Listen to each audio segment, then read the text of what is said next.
Olá, olá, você que nos ouve, está começando o Toco e Tackle, o seu podcast semanal sobre NBA e NFL. Na verdade, só sobre NBA, né? Já tinham corrigido no roteiro semana passada, só que eu peguei o roteiro da semana retrasada, então tem essa desculpa aí. Olha Mas tudo só. bem. Seja muito bem-vindo ao nosso 68º episódio. Eu sou o Rua Grings, estudante de jornalismo, e juntamente comigo está ele, o Jonathan Momba. Estamos a dois apenas para esse episódio, mas estou muito bem acompanhado. Jonathan, como vai? Vou bem, Juan. Obrigado pelas belas palavras. É muito lisonjeiro de sua parte. E estamos aqui para falar sobre o retorno dela.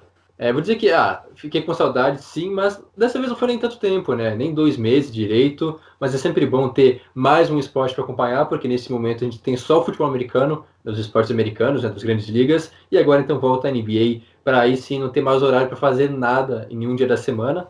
Mas é isso aí, cara. Para quem gosta, é uma maravilha. E esse podcast aqui também será maravilhoso. Com certeza. E aproveitando já, vamos passar a Vai daí, ideia do vai daí. Toquiteco, né? Que é justamente trazer os principais destaques do basquete e do futebol americano da terra da rede, né? Da franquia da Wendy's. Para quem não sabe, né? É aquela rede de restaurantes da menininha, né? Uma bonequinha ruiva que tem umas trancinhas assim, tudo mais, bem famosa nos Estados Unidos. Tem poucos restaurantes aqui no Brasil, inclusive descobri isso um tempo atrás.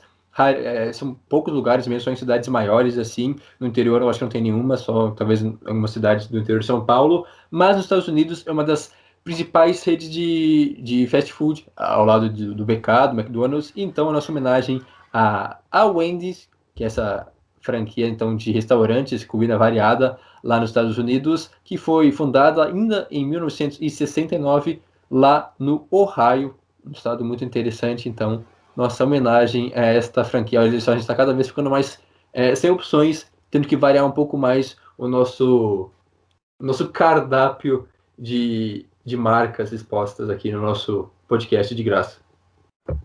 Exatamente. Eu vendo a logo desse Wendy's, me lembrou o Wendy do Peter Pan. Será que tem relação? Ou eu tô viajando muito na maionese? Pode ser que tenha, ó, eu não cheguei a pesquisar isso, né? Mas agora olhando assim, pode. É que, na verdade, a Wendy do Peter Pan tem várias versões dela, né? Tipo, tem uma lá no início, depois que se É, tornou. Meio que reformularam a identidade dela, né? Mas tem uma certa semelhança. Quem sabe seja em homenagem então ao Peter Pan. pode ser. E quais são os destaques desse podcast, Jonathan? Os destaques desta edição do Tuco e Teco NBA. Começamos falando sobre a renovação bombástica, né, a mais recente das renovações do Rudy Gobert por parte, né, do Tadies, uma renovação caríssima, a gente vai passar os valores. Ele que fez aquele negócio, né, que não estava muito afim, pediu um pouco mais, e aí foi lá o Tadies e pagou caro, mas garantiu então a permanência do Gobert por mais um longo período. Além deles, então, renovações já mais de tempo atrás, não são mais tão recentes, mas importantes também para essa temporada, as renovações do Tatum, do próprio Donovan Mitchell, o companheiro de equipe do Gobert, do Brandon Ingram, do De'Aaron Fox e também do Bam Adebayo, renovações assim todas no valor máximo, né, contratos também bem carinhos, e claro, as renovações que aconteceram nessa semana, mas são jogadores de menor prestígio, de menor calibre, mas também importantes renovações para as suas equipes, e basicamente então um podcast sobre renovações e também já meio que comentando rapidamente sobre o início da NBA e o que a gente pode esperar desta temporada. Exatamente. Só para situar, então, o nosso ouvinte, a gente está gravando isso na terça-feira à noite. Nesse momento estão jogando Golden State Warriors e Brooklyn Nets. Os Nets estão vencendo por 60-45, está acabando o segundo quarto. Então, né, obviamente a gente não vai conseguir, né, fazer uma análise muito profunda desse jogo, até porque estamos dividindo a atenção. Eu, pelo menos, estou com um olho na tela do notebook e outro na TV. Mas, enfim, vamos, na medida do possível, né, falar dessas renovações, um podcast sobre renovações, praticamente, mas já tentando fazer um hiperlink, né, esses termos tecnológicos, com a próxima temporada que está começando agora, né? O que esses caras que renovaram podem apresentar e o que significa, né? As renovações para esses jogadores e para as franquias. Muito bem. Vamos começar então pelo Rudy Gobert, que foi a renovação mais recente dessas, né? Que a gente vai destacar, que a gente vai dar mais destaque. É a notícia do dia 20, também conhecido como domingo, né? Domingo desta semana. Gobert, então, renovou com o Jazz por mais 5 anos e 205 milhões de dólares. É muita grana, valor até um pouco não, um valor bem desproporcional, mas enfim, a gente vai entrar nesse mérito depois. Só para dar a ficha completa, então, né, explicar um pouco de como como chegaram, né, nesse valor. Inicialmente, o Gobert tinha pedido o máximo, o super máximo, né, que ele tem direito por estar chegando no seu terceiro contrato com o time que o draftou. Esse super máximo seria de 220 e poucos milhões de dólares, o mesmo valor que o Antetokounmpo renovou, inclusive, semana passada, só para a gente ter uma dimensão aí do que a gente está falando. O Jazz não quis, ofereceu o máximo padrão, que seria de 147,9 milhões pelas 5 temporadas. O Gobert não quis, e daí eles meio que chegaram nesse meio termo aí de 205 milhões. Só para fazer o cálculo rápido, né, para passar para o nosso ouvinte em dados, em valores anuais, né, são 41 milhões por temporada. É isso mesmo, 41 milhões para o Gobert, então ele fica só atrás do Antetokounmpo, né, na média geral, anual ou não. O LeBron James ganha algo próximo disso, né? Não, anual eu não sei dizer, mas em números absolutos, né, no Sim. caso valendo todo o contrato, é o terceiro maior contrato da NBA atual. E da história, né? O terceiro maior contrato atual e da história. Primeiro, Antetokounmpo, que recebe lá os seus 228 milhões agora. Depois o Westbrook, se eu não me engano, que ele assinou pelo super máximo algumas temporadas atrás, quando ele estava no Thunder ainda, que ele ganha 206,8 milhões. E depois o Rudy Gobert ganhando os seus 205 milhões a partir de agora.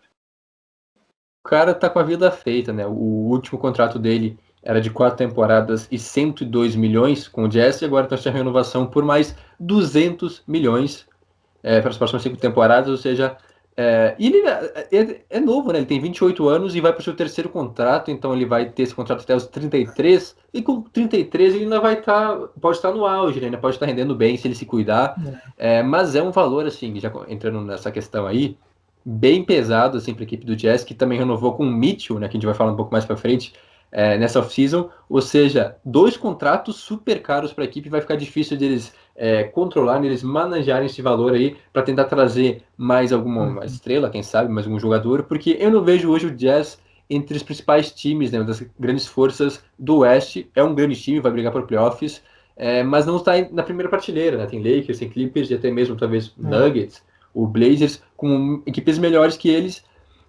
Mas quanto ao Gobert, ele fez aquilo que ele achava necessário, né? Achava o certo. Ele não achava que quer dizer, ele achava que valia mais do que o contrato máximo, né? Pediu o super máximo, mas aí o Jazz achou que era muita grana, e de fato para um cara que, na verdade, o Gobert muito, né? não é mais a estrela da franquia, né? Porque o Donovan Mitchell meio que tá tomando esse posto, pelo menos nos playoffs foi ele. Claro que o Gobert é um cara muito importante, defensivamente, sem dúvida nenhuma, um dos melhores jogadores da atualidade da NBA. Já ganhou o prêmio, já concorreu diversas vezes, chegou a ser finalista do prêmio, né, de principal defensor da temporada, mas a cara da franquia é o Mitchell, né? É o futuro da franquia. Então, um contrato de 200 milhões para um cara que é importante, mas que não, talvez seja um secundário nesse lado, né? Seria o segundo jogador do time. É complicado de se lidar, eu acho. Achei um pouco exagerado, realmente, o valor muito alto. E vamos ver se ele vai retribuir isso dentro de quadra. Eu acho difícil, porque já é um cara experiente, já não tem mais muito teto para evoluir. Eu acho que ele meio que já atingiu o seu máximo, né? O seu auge. Então, não concordei muito com essa renovação, não. Eu acho que dá para ter sido mais barato, mas então, por questões de entrave, aí o Gobert não quis renovar por menos, e o Jazz foi lá e fez a vontade dele. São 2 fatores, né? Primeiro, A gente tem que considerar que Salt Lake City é um mercado muito pequeno, um dos menores da NBA. Então é muito difícil atrair estrela em troca, em agência livre. Esse é um fator. Então eles acabam tendo que pagar muito dinheiro para manter os jogadores lá. E o Gobert, querendo ou não é uma super estrela, mas ele é uma estrela, né? Um All-Star, 2 vezes jogador de defesa do ano. Então ele tem lá os seus méritos, é óbvio, ninguém tá dizendo o contrário aqui. Mas aí a gente entra no outro fator. Cara, pagar 205 milhões de dólares para um pivô na NBA moderna, cara, um pivô que não é desses pivôs super diferentes, que arremessa do perímetro, que espaça a quadra. Não é o Jokic. Não é um Jokic, um Anthony Towns, até o próprio o Porzingis, né, que enfim, tem muito problema de lesão, mas que, enfim, ele é, como o próprio Kevin Durant chamou de unicórnio, né? Um cara que faz tudo na quadra, apesar de ser muito grande. O Gobert não é exatamente esse pivô, né? Ele é muito bom na defesa e pontua ali no garrafão, né? Consegue ser agressivo, consegue dominar alguns pivôs adversários, mas não é assim não é não quero dizer não é diferenciado, porque ser muito bom na defesa é um diferencial, mas ele não é um pivô muito especial. Mas, enfim, é a cota mercado pequeno, não tem jeito. O Donovan Mitchell vai provavelmente ficando em Utah também quando chegar na sua vez de renovar novamente o contrato lá para poder receber o super máximo. Provavelmente vai ganhar o super máximo em Utah. Talvez ganhe muito mais do que deveria, a gente não sabe em que momento da carreira ele vai estar. Mas, historicamente, mercados menores acabam pagando mais dinheiro do que deveria, né? Eu só vi o caso do Gordon Hayward. Vai ganhar aí 30 milhões por ano durante 4 temporadas, o que totaliza 120 milhões. Ninguém mais pagaria 120 milhões do Gordon Hayward hoje, né? Problemas de lesão, já não é tão novo assim. Também provavelmente já está no seu teto, dificilmente vai evoluir muito mais do que isso. E o Hornets foi lá e pagou, né? Pagou muito dinheiro nele e é o jeito, não adianta, é o jeito. Mercados pequenos acabam pagando mais do que um time de Los Angeles pagaria, por exemplo. Né? Los Angeles, Nova York, enfim. É isso. Acho que do Gobert, por enquanto é isso. Vamos ver como é que vai ser a temporada dele agora, né? Ganhando muito dinheiro. Tem a questão com o Mitchell, né? Que aparentemente já está tudo resolvido. Eles tiveram uma treta o ano passado. Mas. Importante relembrar isso, né? Para quem não tá Pelo ligado, menos. o Gobert foi quem espalhou o coronavírus. Espalhou, né? Forma de dizer, né?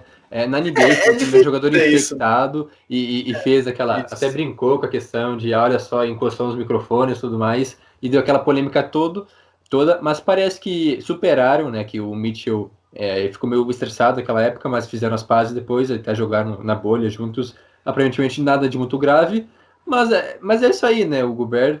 Como comentou, tem algumas limitações, né? Como o pivô já é um pivô mais tradicional, então concordo também, por essa razão, é um valor muito alto e é um cara que, só passando algumas estatísticas dele aqui na carreira dele, tem uma média de 11,7 pontos por partida, 11,7 pontos por partida, 11 rebotes também por jogo e agora também um bom nos blocos, né? Ele tem uma média de 2,2 por jogo, um número até bem alto, né? De bloqueios por partida, mas mesmo assim deixa de desejar em algumas questões, né? Ele não chuta de 3 praticamente, pouquíssimos arremessos, nem entra na estatística por jogo praticamente, porque nem a cada jogo ele tenta, né? São só alguns jogos de vez em quando, por isso meio que unânime, né? Que ele não merecia tanto, a não ser que ele se surpreenda todo mundo jogando um basquete que ele ainda não apresentou, não que ele seja ruim, como a gente está dizendo, mas não valia tanto assim esse investimento por parte da equipe do Utah Jazz, mas a única forma de segurá-lo talvez lá foi essa, então acabou fazendo esse movimento um pouco arriscado, eu diria, a equipe do Jazz. Não tem jeito, né? Enfim. Vamos falar então dos nossos produtos, né? O Tokiteco é muito mais do que podcast. Temos também o nosso Medium, medium.com/Toco-e-Tackle. Inclusive hoje saiu um texto meu sobre o próximo passo que o Jamal Murray e o Donovan Mitchell, que a gente vai falar daqui a pouco, vão precisar dar na carreira. Eles eram playoffs muito bons, mas para se tornar uma super estrela, eles vão precisar apresentar um nível muito alto agora na temporada regular também, né? As duas franquias dependem deles para sonhar com coisas grandes. A gente está no Twitter e também no Instagram, é @tocoiteco, para quem quiser seguir a gente lá. A gente tem a nossa newsletter semanal, tocoiteco.substack.com. Essa semana vai entrar no sábado a newsletter, tá, pessoal? A gente não vai fazer vocês lerem uma newsletter no Natal, né? Não que isso seja ruim, mas Natal é tempo para ficar com a família, né? Com a família, desde que não seja muito grande, sem aglomerações, por favor. Mas ficar com os parentes mais próximos, pai, mãe, irmão, enfim. Não de ficar mexendo no celular ou no computador para. Vamos socializar, né? Vamos usar o Natal para socializar. Então segue a gente lá no tocoiteco.substack.com. A gente posta toda semana o resumo das principais notícias da NBA e da NFL. A gente também tem o nosso podcast no Spotify, na Apple Podcasts, no Stitcher, no Google Podcast. A gente está no YouTube agora também. Olha que loucura, né? Acho que eu vou demorar para acostumar com isso aí. A gente está no YouTube também, então quem quiser assistir o Toco e Teco, muito mais do que escutar, é só chegar lá no YouTube. Nosso canal é Toco e Teco. Já aproveitem também, dá like, se inscreve no canal, ativa a notificação. Tudo isso aí que todo mundo que já assistiu um vídeo no YouTube sabe muito bem. E a gente tem o nosso formulário também, que está na descrição, na bio lá no Twitter e no Instagram.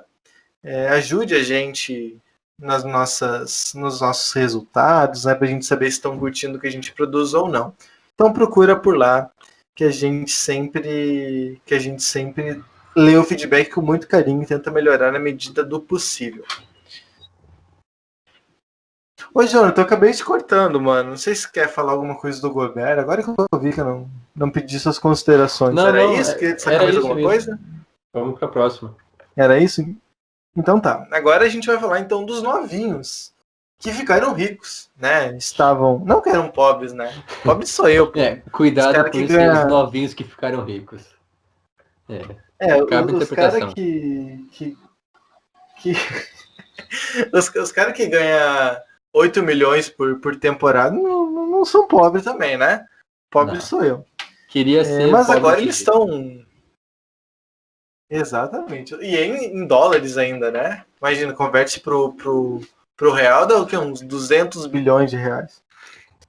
Mas enfim. A gente vai falar então do Tatum, do Donovan Mitchell, do Brandon Ingram, do De'Aaron Fox e do Ban Adebayo. Vamos começar então pelo Jason Tatum, que é o primeiro da nossa lista. 22 anos, ainda tem mais um ano do contrato de rookie para cumprir em 2020 e 2021. Depois desse, ele entra então no seu contrato de 163 milhões por 5 anos, 163 milhões garantidos, né? Ele, dependendo ali de como as coisas forem avançando, pode chegar a 195 milhões de dólares. O que a gente pode falar do Tatum, Jonathan? Merecia? Acho que na verdade, não vamos entrar no mérito se merecia ou não, porque acho que é meio óbvio para todos aqui. Mas como que você vê agora o futuro do Tatum? É isso aí mesmo? Ele é o futuro do Boston? Vai precisar de mais gente? Tem o Jaylen Brown também, que já assinou a renovação bem gorda. O que a gente pode esperar do Tatum agora com o bolso mais cheio? Olha, eu acho que o Tatum é uma das principais estrelas em ascensão na liga, né? Ele não é um dos principais, não só o principal jogador do Boston Celtics, mas também um dos futuros principais jogadores da NBA, pelo menos essa é a minha visão. Apenas 3 temporadas na liga, ainda, como você comentou, 22 anos, mas no último ano ele teve uma grande evolução. Ele se tornou realmente o cara do time lá em Boston. A média de pontuação dele aumentou muito. Em 2019 ele tinha tido uma média de 15 pontos por jogo, foi para 23. É um cara muito mais participativo, a bola no momento decisivo do jogo ia parar na mão dele, ele que decidia as partidas, e foi muito bem também, principalmente na bolha, chamando a responsabilidade, ele juntamente com o Jaylen Brown, até outros jogadores também, mas ele que se tornou meio que um líder do time já, mesmo tendo apenas 22 anos, 3 anos na liga, mas se tornou um cara, uma referência da equipe. Claro que a gente tem, né, o Smart, que é o Zé Pequeno, que bota ordem no vestiário, mas o Tatum também já meio que chama muita responsabilidade dentro de quadra, com a bola para ele no momento decisivo, e se viu que ele saiu bem, né, contra os jogadores, praticamente os melhores jogadores da liga, né, enfrentando a equipe tanto do Heat na final de conferência, quanto tem no caminho até lá. Então eu acho que. Não vamos entrar no mérito, né, de merecer ou não, mas é isso aí, né? Ele é o futuro da franquia, né? O franchise player da equipe do Celtics. Um cara que talvez não seja ainda completo, assim, tem algumas coisas a melhorar, ser mais participativo em questão de assistência, essas coisas, mas já é, sim, com certeza, o principal jogador da franquia. E, para mim, como eu comentei, tem tudo para dar certo e ser um dos grandes nomes da NBA na próxima década, né? Vamos falar nas próximas, porque é muito tempo, mas na próxima década ele deve ser, sim, um dos principais rostos da NBA. Eu tava lendo um artigo do The Athletic, me fugiu agora o nome eu até tava procurando o artigo para ver se eu lembro o nome do autor, mas não acabei desistindo.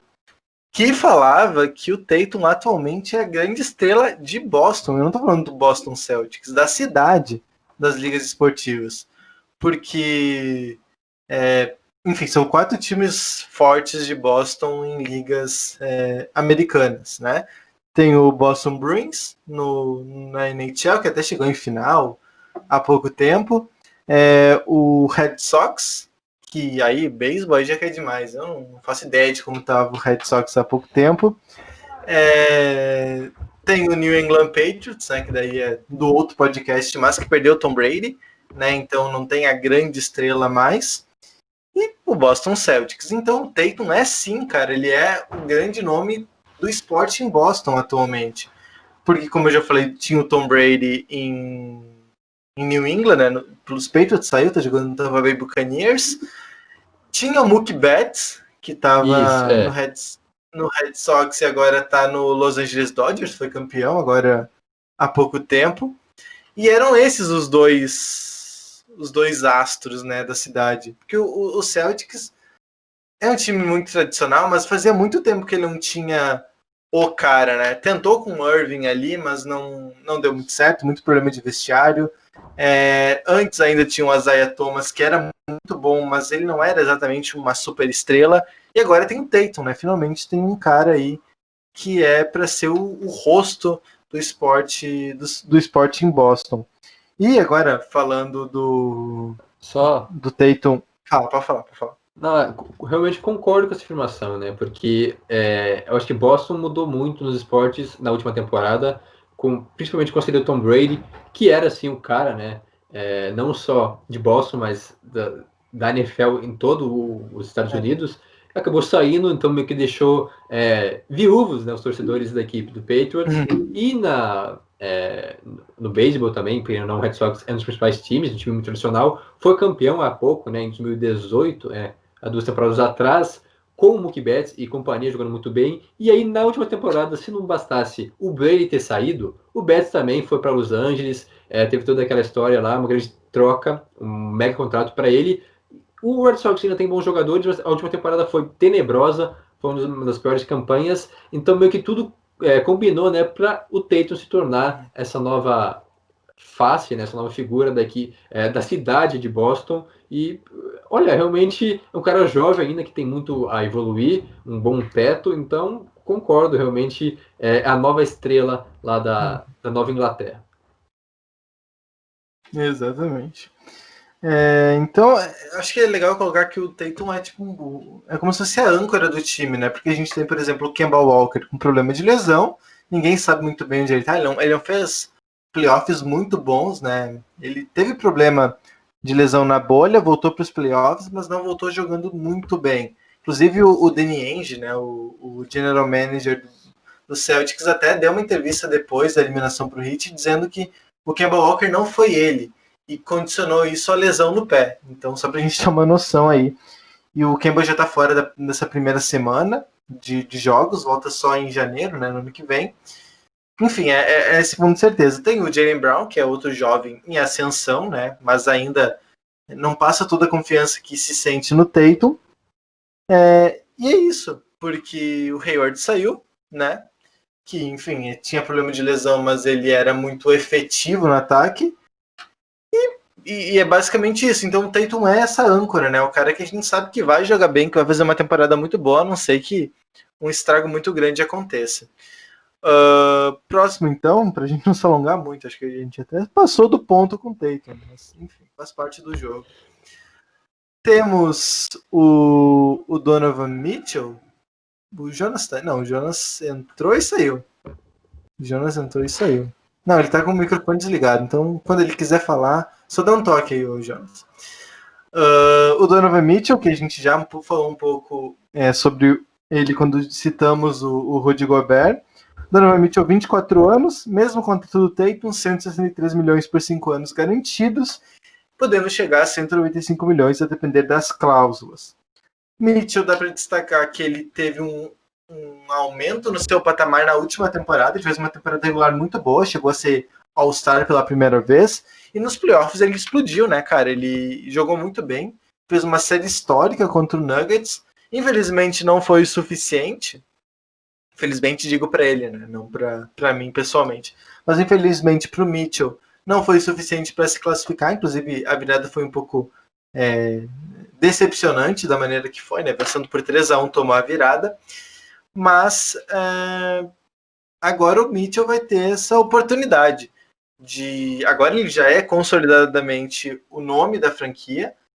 O Mike Conley não foi bem ano passado, mas pode ir bem nessa temporada, mas não vai tirar o protagonismo do Mitchell. O mesmo para o Gobert, que agora está ultramilionário, mas também não vai ser ele que vai ser o franchise player, né? Vai ser o Donovan Mitchell, não tem jeito. Realmente, dos nomes que a gente vai destacar aqui, eu vejo tanto o Tatum quanto o Mitchell um patamar acima. Os caras já meio que como estrelas, né, da própria NBA. E o que o Mitchell fez nos últimos playoffs é um negócio assim de louco, realmente. Espetacular a série dele. Só foi uma série, na verdade, foram 7 jogos contra a equipe do Nuggets, mas mesmo assim, os números dele, vou pegar aqui para não falar algo baixo, acho que ele tem uma média de. Calma aí. 36 pontos, se não me engano, ficou a média dele nos playoffs. Um negócio assim, muito alto, realmente. Os números dele 36,3. Então, cara, nos playoffs, ter 36 pontos por jogo é um negócio surreal. Realmente teve um jogo lá que ele fez mais 50, outras partidas com 40 pontos. Infelizmente não deu, não conseguiu passar porque a equipe acabou não colaborando com ele. E talvez esse seja o diferencial entre os dois, entre o Tatum, que a gente falou há pouco, e o Mitchell. Talvez o Mitchell, em questão de números, pelo menos, ele já é mais, né? Ele está mais preparado. As 3 temporadas dele na liga também ele teve números média acima de 20 pontos por jogo. A última, então, ainda foi melhor. Mas a equipe não ajuda tanto ele quanto, por exemplo, o Celtics dão potencial pro Tatum. Claro que um time bom, a equipe do Tajes, tem o Gobert, que a gente já comentou bastante, tem o Mike Conley, que ainda não se encontrou, tem o Bogdanovic, não lembro qual deles agora, se é o Bojan, acho que é o Bojan, né? Mas tem um baita time também, mas não no nível ainda, pelo menos eu vejo o Mitchell muito individualista em alguns momentos, meio que chamando a responsabilidade para ele, e isso é algo não muito bom, parte por culpa dele, né, por ser um pouco fominha, mas também pela equipe que às vezes meio que se abstém da responsabilidade, pelo menos essa visão que eu tenho. A gente comentou do Gobert, que é um cara que é muito bom defensivamente, mas nos playoffs, em momentos decisivos, ele não é um cara que vai fazer diferença. Ele não é um cara que vai receber a bola e vai fazer uma jogada genial. Não, ele é mais simplão, é um pivô tradicional. Então o Mitchell é disparado para mim o cara desse time, um cara que pode ajudar bastante ainda a equipe e até mesmo elevar o patamar da equipe de Utah para aquele primeiro prateleiro no Oeste, mas hoje não vejo umas dificuldades, mas o Mitchell sim é também um dos caras que eu vejo sendo o futuro da NBA ao lado do Tatum, do Doncic, dos jogadores jovens ainda, o Doncic até mais jovem que eles, mas não tem muito o que a gente falar, né? Só baseado na última série de playoffs dele, é isso que eu espero dele. Todo jogo atuando, indo para cima da marcação, pontuando de 2, pontuando de 3, uma média de 30 pontos por jogo, porque é isso o patamar que se espera de um cara que teve uma renovação como a dele, né, uma renovação máxima, e também por ser jovem ainda e por ter tido essa amostragem na última temporada. contra uma defesa que, não é espetacular, mas é uma defesa muito ajeitada, muito eficiente, que é a defesa dos Nuggets, né? Enfim. Próximo nome, então, pra gente discutir aqui, o Brandon Ingram. Aí, cara, o Brandon Ingram é uma situação um pouco mais peculiar. Ele foi draftado pelos Lakers em 2016, se não estou enganado. Ele foi draftado em 2016 pelos Lakers. Na primeira temporada não teve tanto destaque, mas logo ele já virou titular, né, naquele time absurdamente desorganizado dos Lakers, mas ele até conseguiu algum destaque, né, junto com o Lonzo Ball, com essa galerinha aí que hoje joga no Pelicans, e foi jogar agora no Pelicans, agora não, na temporada passada, a partir da troca do Anthony Davis para o Lakers, né, o Lakers praticamente vendeu a sua alma e um pouco mais para conseguir o Anthony Davis, não tá errado porque foi campeão, né, então não dá nem para criticar. Mas o Brandon Ingram explodiu, cara. Ele explodiu no Pelicans na temporada passada. Se esperava que fosse a franquia do Zion Williamson, e até foi, né? Em alguns jogos que ele jogou, ele foi muito bem, mostrou porque pode ser esse cara dominante. Mas, de fato, o Brandon Ingram foi o grande nome do Pelicans na temporada passada, né? Ele brigou para ser o MIP, não venceu. Não venceu, não tô viajando. Não foi MIP, eu acho. Não. Agora me deu um branco, mas acho que não foi. Se foi, perdão aos ouvintes, mas ele teve essa evolução e chegou a ser All-Star, inclusive. E ser All-Star no Oeste é um negócio assim de tirar o chapéu. Então, o Brandon Ingram, diferente do Tatum e do Mitchell, que desde o início eles tiveram um certo protagonismo nas suas respectivas equipes, não tanto falar, Janta. Foi sim. Eu falei também mesmo. sem ter certeza, mas fui pesquisar agora e sim, o Ingram foi eleito o Most Improved Player em 2020. Ok, então ele foi o MIP. Realmente não estava lembrando mais. Mas, voltando ao que eu estava dizendo, ele é diferente, né? Porque o Tatum e o Mitchell sempre tiveram algum protagonismo nas equipes onde eles jogavam. Não tanto como na temporada passada, por exemplo, mas o Ingram, ele foi explodir mesmo para ser digno desse contrato na temporada passada, jogando pelo Pelicans, e por isso é muito justo. São muito justos esses 158 milhões por 5 temporadas. O Ingram, que tem 23 anos. Outro cara jovem ainda, mas como o Rui comentou, é uma temporada, né? Uma temporada jogando muito bem. Ele teve 3 anos lá em Los Angeles. Jogou bem, mas não à altura do que se esperava. Ele foi a segunda escolha geral no draft de 2016, ou seja, o Lakers pagou caro por ele. Não digo que ele foi um bust, mas ele não conseguiu render, né? Ele teve uma média de 16, 18 pontos por jogo lá em Los Angeles, e essa média aumentou bastante. No ano passado ele teve quase que 24, né, 23,8 pontos por jogo lá em Nova Orleans. Um cara muito participativo no jogo, e como já comentado, até roubou um pouco do protagonismo, né, da estrela que era para ser o Zion Williamson lá, por conta da lesão, que ele só jogou na reta final da temporada. O Ingram meio que se consolidou como o principal nome do time, e uma equipe interessante, né? A equipe dos Pelicans, que pode brigar para playoffs. Eu acho que é um dos times que está aí na briga pelas últimas vagas no Oeste. E com certeza o Ingram vai ajudar bastante esse time. Só não sei se já era isso, né? Se já era o momento disso, porque ele teve só uma temporada de amostragem em alto nível, realmente rendendo. Até teve uma mudança de posição. Ele jogava mais como ala lá em Los Angeles, e aí ele se tornou um ala pivô em Nova Orleans. Pelo menos a maioria dos jogos foi assim. Então, essa mudança foi meio que benéfica para ele, para o estilo de jogo dele, que acabou potencializando as habilidades. Mas, como eu comentei, pouca amostragem para realmente dizer que é o cara do time, um cara que pode, pelo menos, jogar ao lado do Zion Williamson e levar esse time a grandes resultados. Hello, time. Beleza, próximo. E aí, Estão Jonas, aí? beleza? Tá me ouvindo? Tá de boa? Estamos ouvindo, cara. Não, então, bom dia, boa tarde, boa noite, senhoras e senhores e todos os ouvintes. Cara, com certeza, né, o Brandon Ingram, ele se une e parece se encaixar bem ao núcleo jovem do Pelicans. Eu, por um lado, até vejo que foi um voto de confiança, né? De fato, o cara conseguiu mostrar serviço.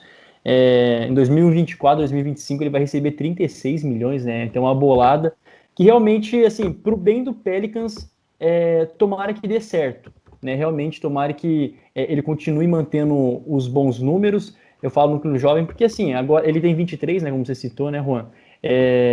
Tem o Kira Lewis também, que foi um dos melhores draftados, ao meu ver, 19. Tem o Lonzo, que também só tem 23. O próprio Zion Williamson com 20. Então, assim, é uma galera que, dando certo no Pelicans, cara, pode levar a franquia por muito e muito tempo. Então é isso, né? Não tem dúvida do porquê de um contrato tão grande por tanto tempo assim. É realmente querendo buscar algo a mais. Muito bem. Próximo nome aqui, o De'Aaron Fox. Esse coitado, né, cara? Esse aí é o mais... com a vida mais complicada em nível de franquia. Joga no Sacramento Kings, para quem não sabe, né? Sacramento Kings é uma franquia lá da Califórnia. Não existem só os times calma de aí, Los respeita Angeles. meu Kings. Não, só um pouquinho. Primeiro eles têm que se respeitar, né, cara? Tem que chegar em playoff, pelo amor de Deus. Mas enfim, não vamos discutir o Kings aqui. O assunto é o De'Aaron Fox. 23 anos, 163 milhões por 5 anos. Isso garantido, né? Interessante falar, tá fazendo uma pesquisa sobre o Fox e achei uma entrevista do Corey Joseph, que é o armador reserva do Kings, dizendo que o foco da pré-temporada do Fox, o foco do Fox, né? Legal. O foco dos treinamentos do De'Aaron Fox foi justamente o seu aproveitamento da bola de 3, que realmente foi um negócio dramático na temporada passada. Ele teve, deixa eu ver aqui, 29,2% de aproveitamento. Isso é muito pouco para um armador tão importante, que precisa ser mais moderno, né? Precisa saber arremessar mais de longe, não digo só do perímetro, mas meia distância, enfim. Precisa melhorar o arremesso dele. Claro que ele infiltra muito bem, ele tem uma boa visão de quadra também, inclusive, mas ele precisa incrementar aí essa bola do perímetro. E o Joseph também disse, né? O Corey Joseph também disse que ele consegue ver o Fox dando um passo a mais nessa temporada e chegando inclusive aos playoffs, chegando inclusive ao All-Star Game. Não vai ter All-Star Game nessa temporada, mas vai ter a seleção do All-Star. Chegando aí para ser um All-Star na temporada 2020-2021.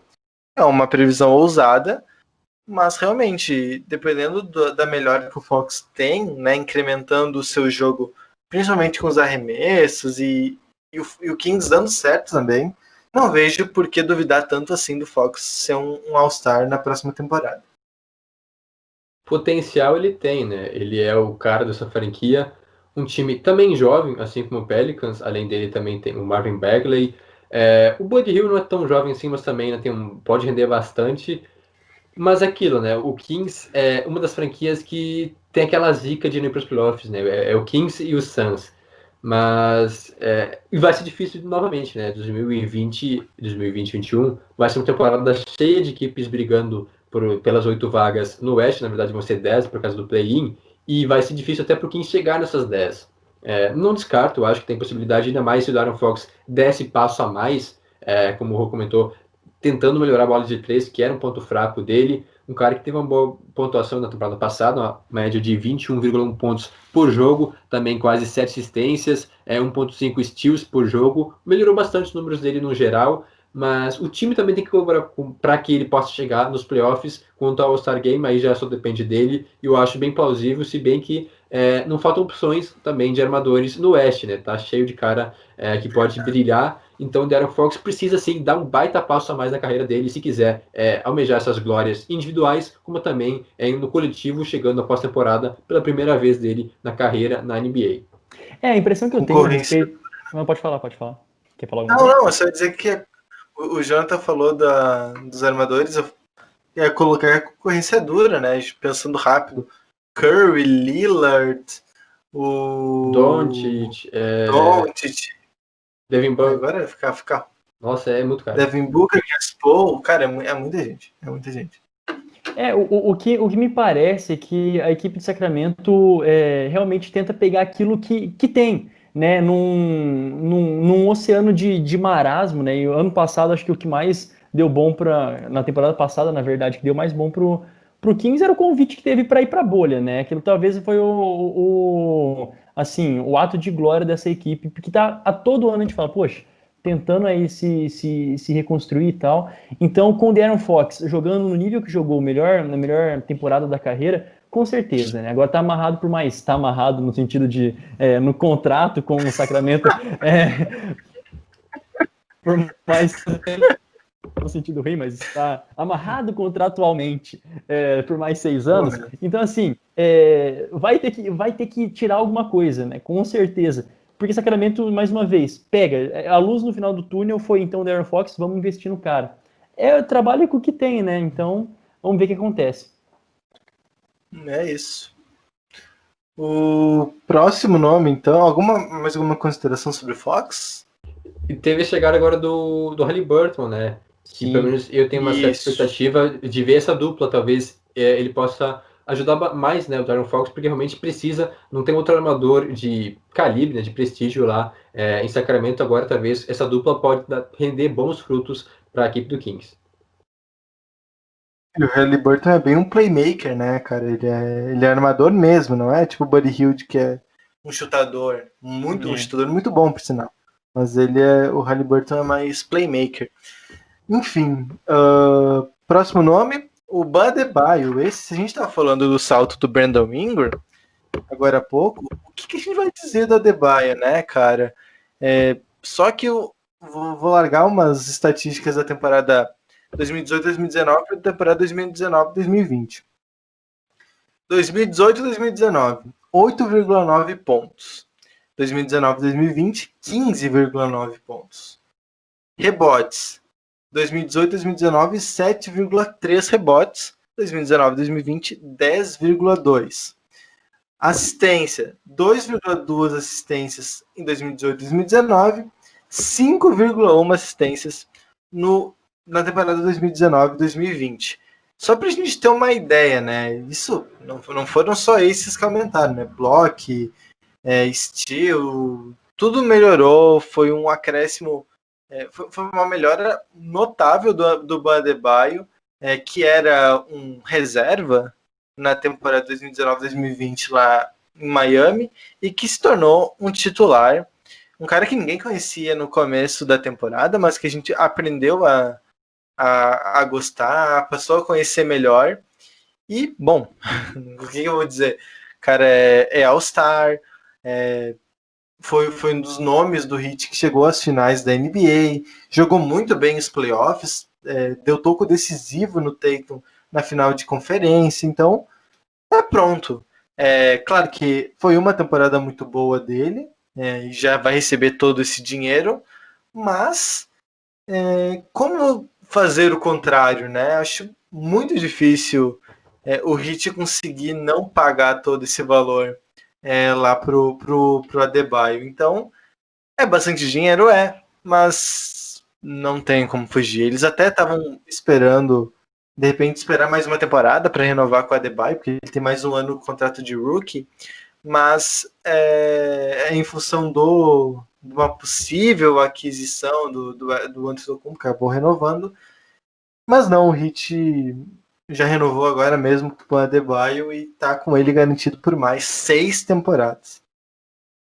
Eu acho que ele já provou, né, que merece isso. A situação semelhante ao do Ingram, também que teve uma grande melhora na última temporada e apenas uma temporada jogando nesse alto nível, mas eu vejo uma diferença porque ele se mostrou já nos playoffs, né, não apenas em temporada regular, mas nos playoffs ele foi muito dominante, como o Roger comentou, dos tocos, né, não foi só aquele no Tatum, mas em várias jogadas assim marcantes dele, um cara que foi um dos principais nomes, né, da equipe do Heat. Claro que a gente sabe que o Jimmy Butler era a estrela dessa equipe, mas mesmo assim o Bam Adebayo talvez seja um secundário, né? Tipo, um coadjuvante, mas com muita participação nos méritos da equipe do Miami Heat na última temporada, e os números, como o Rô comentou, ele praticamente dobrou, né, a produtividade em quase todos os quesitos, então assustadora a evolução dele, quase ninguém conhecia, eu pelo menos nem sabia quem era Bam Adebayo até o início da temporada, e aí com o passar dos jogos, né, do tempo, aprendi, né, conheci quem realmente é o Bam Adebayo e de cara respeitei porque absurdo, um dos principais jogadores, um dos mais dominantes na posição e tem tudo então para ser um dos principais jogadores na NBA nos próximos anos, um cara que eu acho que pode dar muito certo nesse time do Heat, porque é um time jovem também, com bastante teto para evoluir ainda. Foi um achado, né? Em 2018, 2019 ele teve só 28 jogos começando, né? Como o Juan disse, era banco. E na temporada passada começou todos, né? Realmente começou todos e foi bem em todos. Assim, estritamente, todos os jogos o Adebayo estava lá. Então isso é muito bacana também de ver que é um cara que consegue se manter saudável, né? Um cara que, na hora que é exigido dele no final, que a gente viu nos playoffs também, é um cara que é de confiança. E muito novo, querendo ou não, muito novo ainda, só 23 anos até o momento, então tem bastante coisa ainda para dar na NBA e assim a gente espera. Tanto é, né, que um cara tão novo, agora só uma notícia também que não tem tanto a ver, mas que é legal, o cara já comprou uma casa para a mãe dele, recebeu a extensão, já comprou uma casa para a mãe dele, então, cara, assim, a gente fica feliz, né, para os jogadores que realmente jogam e são merecedores do contrato que tem. Então, sem mais delongas, um cara que jogou todos os jogos que a gente espera que continue protagonizando aí por mais uma e várias temporadas. É isso. Agora, vou passar aqui umas renovações dessa semana. Aí, se vocês quiserem dar um destaque para alguns jogadores, vocês fiquem à vontade. Mas algumas das principais renovações, tá? Umas até chamam a atenção. Derek White, dos Spurs, renovou por 74 milhões e 4 anos. Desculpem o carro passando aqui do meu lado, tá? Eu moro no centro, é complicado. Tô com a janela fechada aqui, mas... É um trio. Trio de carnaval. Faz parte. O Odi Anunoby renovou por 72 milhões e 4 anos. O Jonathan Isaac, que está lesionado, vai perder toda a temporada 2020-2021, mas renovou por 80 milhões e 4 anos. Markel Fultz renovou por 3 anos e 50 milhões. Luke Kennard, essa eu confesso que eu perdi total, hein? Essa eu perdi. 64 milhões por 4 anos. E o Kyle Kuzma, 40 milhões por 3 anos lá nos Lakers. O Kennard, só para... Acho que eu não falei. Kennard renovou com os Clippers, né? Por 64 milhões e 4 anos. Renovou mais ou menos, né? Porque ele acabou de chegar, nem jogou ainda pelos Clippers, mas então tem essa extensão de contrato aí altíssima. Ele e o Isaac talvez sejam os mais questionáveis, né? Um por conta da lesão, ele já vai perder uma temporada, né?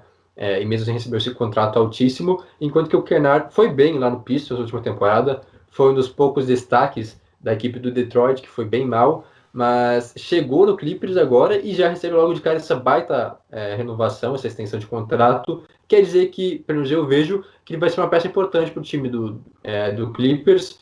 Um tipo que vai ser titular, mas um reserva importante, né? Assim, um reserva talvez brigar também, mais um jogador para brigar por sexto homem, já não chega o Lou Williams, que continua, talvez ele saia, mas por enquanto ele está no roster ainda. Mas eu destacaria mesmo assim, o principal deles, o Anunoby, né? O Odi Anunoby, que se tornou um dos principais jogadores do Raptors na última temporada. Claro que tem o Siaka, tem o Lowry, mas o Anunoby teve uma grande evolução também. Talvez não tanto quanto os jogadores que a gente citou há pouco, né, que tiveram as megas, as extensões no contrato máximo, mas o Anunoby também é um cara que a gente deve ficar de olho nas próximas temporadas. Fez uma baita dupla ali, jogando, né, com o Siakam também, com o Lowry, todo o Van Vliet, todo o time da equipe dos Raptors, mas pelo menos para mim desses jogadores é o que eu mais gosto e o que eu ponho mais fé para as próximas temporadas.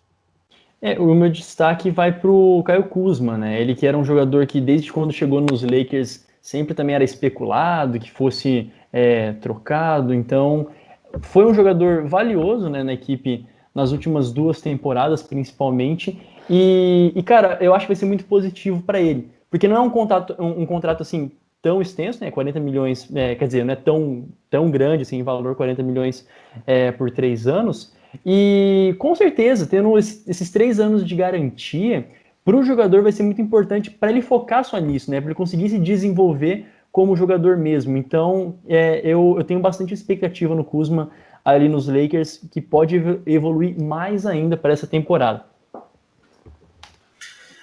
O Isaac, eu acho que até é o melhor desses nomes aí, o cara que joga melhor, mas tem o porém da lesão, né? Sei lá, acho que é mais um sinal de tamo junto, quando se recuperar vai ter espaço aqui, acho que é mais nesse sentido. E o Anunoby, eu acho que até saiu barato, porque ele foi muito importante nos playoffs, ele é um jogador muito inteligente, né? Um bom marcador que está melhorando o seu ataque. O lado ofensivo do jogo está melhorando, mas a defesa ele já é bem eficaz. 72 milhões por 4 anos. Eu acho que até foi barato. O Raptors mandou bem nessa aí. Mais alguma consideração? Alguma coisa que o Jonas, de repente, quer falar sobre algo que foi comentado quando estávamos só eu e o Jonathan? Quer se justificar, ô Jonas? O que você estava fazendo? Não? Cara, eu tava como que eu posso dizer? Eu tava colocando não, assim, entenda como quiser, mas eu tava colocando em prática, assim, realmente colocando em prática aquilo que a gente discute aqui no podcast, né? E daí fica aqui esse suspense, depois nos bastidores aí, #descubra, mas eu tava realmente colocando em prática tudo aquilo que a gente discute, principalmente, tá? No podcast, no episódio sobre NBA. Então é isso aí. Ok. Mas então, a respeito de outras considerações, né, daquilo que eu perdi, cara, eu entrei assim, realmente entrei na hora que estavam falando do Brandon Ingram, então eu acho que me sinto contemplado, não quero ficar puxando mais coisas de anteriormente aí para não se estender tanto. Confio em vocês, na qualidade de toda a argumentação. Então tá, já que a gente ganhou toda essa moral do Jonas. Caramba, eu não coloquei o encerramento aqui no roteiro, só um pouquinho, peraí. Vamos improvisar, meu querido, vamos improvisar. Vamos ver se você lembra. Eu vou colocando, quero ver se você lembra. É complicado. O Toco vai ficando por... Não tô lendo, juro. O Toco vai ficando por aqui, não esqueça de seguir a gente no Instagram e no Twitter, no @Toco. Assinar nosso newsletter. Não vou lembrar. E se assinar a newsletter, tocoiteco.substack.com. Caramba, eu acho que eu vou ter Alzheimer, sério. Olha, renuncia isso, cara. E também de acompanhar o nosso site, medium.com/tocoiteco, tem texto novo. Essa semana o Jonas vai lançar braba também, isso. No Natal, né? No dia 24. Se você tá ouvindo pós-Natal, já tá no ar lá, então é só dar um confere que já tá postado. Também eu sou o nosso podcast semanal sobre a NFL e siga os nossos perfis pessoais. O meu @ é JuanGrins no Twitter e no Instagram. E o seu, Jonathan? O meu é @JonathanMomba. Jonas? Jonas Faria no Instagram, Jonas Faria _ lá no Twitter. Muito obrigado a quem acompanhou a gente até aqui. A gente volta na próxima semana com mais um episódio do Toco e Teco NBA. Até lá. E Feliz Natal. E feliz... Por enquanto, só Feliz Natal. Ano novo ainda vai ter mais um podcast até lá. Tchau, tchau. Tchau, tchau.